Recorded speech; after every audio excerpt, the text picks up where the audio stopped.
नमस्कार दोस्तों, आज की 3 कहानियाँ हैं जो प्राचीन कथाओं से जुड़ी हुई हैं। पहली कहानी मारीच के बारे में है, जो रामायण का एक किरदार था। इस समय यक्ष के एक राजा सुकेतु ने भगवान ब्रह्मा से ताड़का के रूप में एक बलशाली संतान मांगी। ब्रह्मा ने उन्हें 1000 हाथियों के बल के समान ताड़का पुत्री दी। ताड़का का विवाह सुंद नाम से व्यक्ति से हुआ, जो उसे सुबाहु और मारीच नाम के 2 पुत्र पैदा हुए।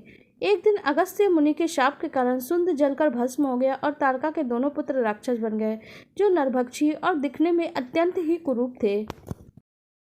मारीच सुंद राक्षस और ताड़का का ही पुत्र था, जो अगस्त्य मुनि के शाप के कारण राक्षस बन गया था। रामायण में उसकी अहम भूमिका थी, क्योंकि भगवान राम ने शुरुआती राक्षसों से जिनमें से युद्ध किया था, उसमें से एक मारीच भी था, और साथ ही माता सीता के अपहरण करवाने में भी उसका अहम योगदान था। आज हम मारीच के जन्म से लेकर उसकी मृत्यु तक के जीवन को जानेंगे। मारीच का जन्म एक समय रक्ष के राजा सुकेतु ने भगवान ब्रह्मा से ताड़का के रूप में बलवान संतान मांगी। 1000 हाथियों के बल के समान जब ताड़का पुत्री हुई और उसका विवाह सुंद से हुआ, तो उससे मारीच और सुबाहु पुत्र हुए।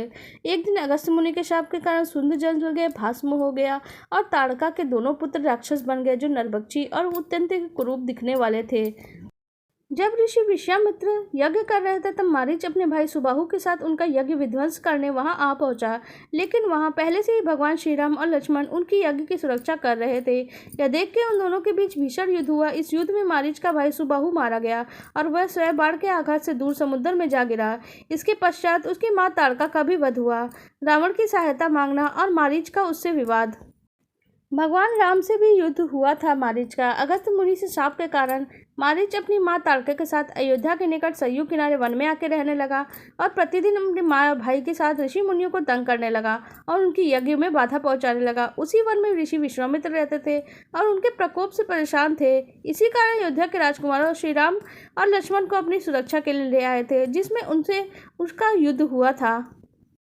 भगवान श्री राम और लक्ष्मण से युद्ध में बुरी तरह पराजित होने के बाद मारीच ने सभी तरह के बुरे कर्मों को त्याग देने के बाद एक साधु बन गया। अब वही समुद्र के किनारे भगवान शिव की स्तुति भी करने लगा, भक्ति में मगन रहता था। एक दिन रावण माता सीता के अपहरण करने के उद्देश्य से मारीच से सहायता मांगने पहुंचा और उसके सामने यह प्रस्ताव रख दिया। चूंकि मारीच बन गया था साधु, तो रावण के प्रस्ताव को उसने स्वीकार नहीं किया और उसका विरोध किया। माता सीता के अपहरण, भगवान श्री राम से बैर लेने की बात के लिए भी मना किया।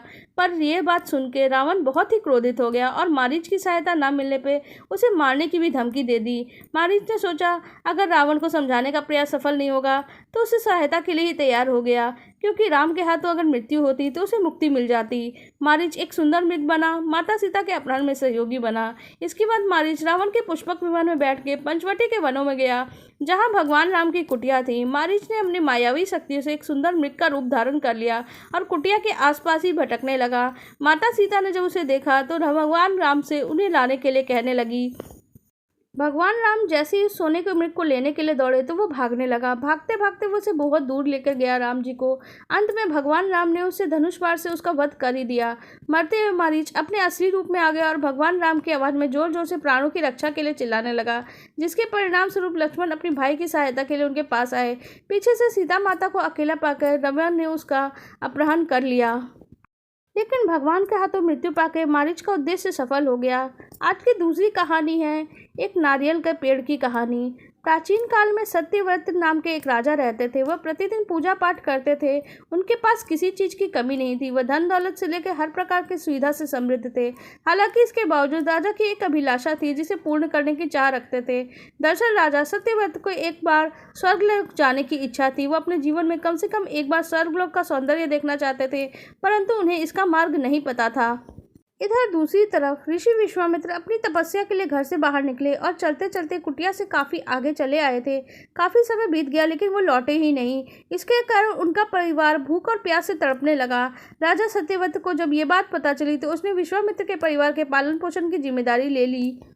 कुछ समय के बाद जब मुनिवर लौटे तो अपने परिवार को कुशल देख के काफ़ी प्रसन्न हुए। उन्होंने पूछा, उनकी अनुपस्थिति में किसने उनकी देखभाल करी। इस पर ऋषि के परिवार वालों ने बताया कि राजा ने पालन पोषण की जिम्मेदारी उठाई थी। यह सुनकर ऋषि विश्वामित्र तुरंत राजमहल पहुंचे और राजा से मुलाकात करते हैं। ऋषि विश्वामित्र उन्हें उनकी इच्छा का वरदान देने की बात कहते हैं। राजा अपनी बात बताते हैं। उनकी इच्छा सुन के ऋषि विश्वामित्र एक ऐसा रास्ता बताते हैं जो स्वर्ग की ओर जाता था। यह देख के राजा सत्यव्रत बहुत खुश हो जाते हैं और तुरंत उस रास्ते पर चल पड़ते हैं जहाँ से वो स्वर्गलोक पहुँच जाते हैं। लेकिन वहाँ पहुँचने के बाद इंद्रदेव उन्हें धक्का दे देते हैं, जिसके कारण वो सीधे धरती पर जा गिरते हैं। राजा ने सत्यव्रत को तुरंत सारी घटना विश्वामित्र को बता दी। राजा की बात सुनकर ऋषि विश्वामित्र गुस्से से आग बबूला हो उठे। तुरंत सभी देवताओं के इस बारे में बात की और इस समस्या का हल निकाला। इसके बाद राजा के लिए एक नया स्वर्गलोक बनाया गया। नया स्वर्गलोक को पृथ्वी और देवताओं के स्वर्गलोक के बीचों बीच स्थापित किया गया ताकि किसी को परेशानी ना हो। नए स्वर्गलोक से राजा सत्यव्रत तो बहुत खुश हुए, लेकिन विश्वामित्र को लगातार एक चिंता सता रही थी। उन्हें डर था नया स्वर्गलोक कहीं जोरदार हवा के कारण गिर ही ना पड़े। अगर ऐसा होगा तो राजा सत्यव्रत दोबारा धरती पर जा गिरेंगे। काफी सोच विचार के बाद ऋषि विश्वामित्र को एक उपाय सूझता है और नए स्वर्गलोक के नीचे उन्होंने एक लंबा खंभा लगा दिया ताकि उसे सहारा मिल जाए।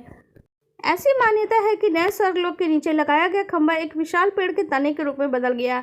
यही नहीं, कुछ समय पश्चात राजा सत्यव्रत की मृत्यु हुई तो उनका सिर एक फल में तब्दील हो गया और सभी इसी खंभे से नारियल का पेड़ कहा जाने लगा, जबकि नारियल का सिर नारियल के रूप में जाने लगा। यही कारण नारियल का पेड़ इतना लंबा होता है। इस कहानी से सीख मिलती है कि हम सच्चे मन से किसी की मदद करें तो उसकी हर ख्वाहिश पूरी हो सकती है।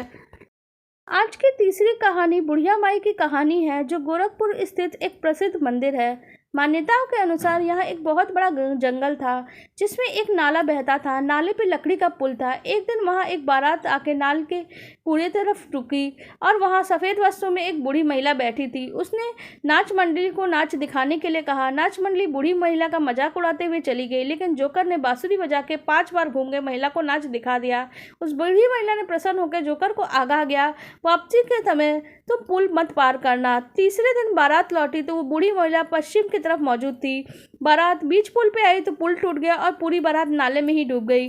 पूरी बारात में सिर्फ वो जोकर ही बचा जो बारात के साथ नहीं था, और वो बूढ़ी महिला अदृश्य हो गई। काल के काल में जाने से बचे जोकर ने इस बात का खुलासा किया कि सभी के नाले के तरफ बुढ़िया माई के नाम से उस स्थान को जाना जाने लगा। बुढ़िया माई का मंदिर नाले के दोनों तरफ से बना है और इन दोनों मंदिरों के बीच में नाले को नाव से पार किया जाता है। आपको हमारी ये तीनों कहानी कैसी लगी आप कमेंट सेक्शन में बता सकते हैं। धन्यवाद।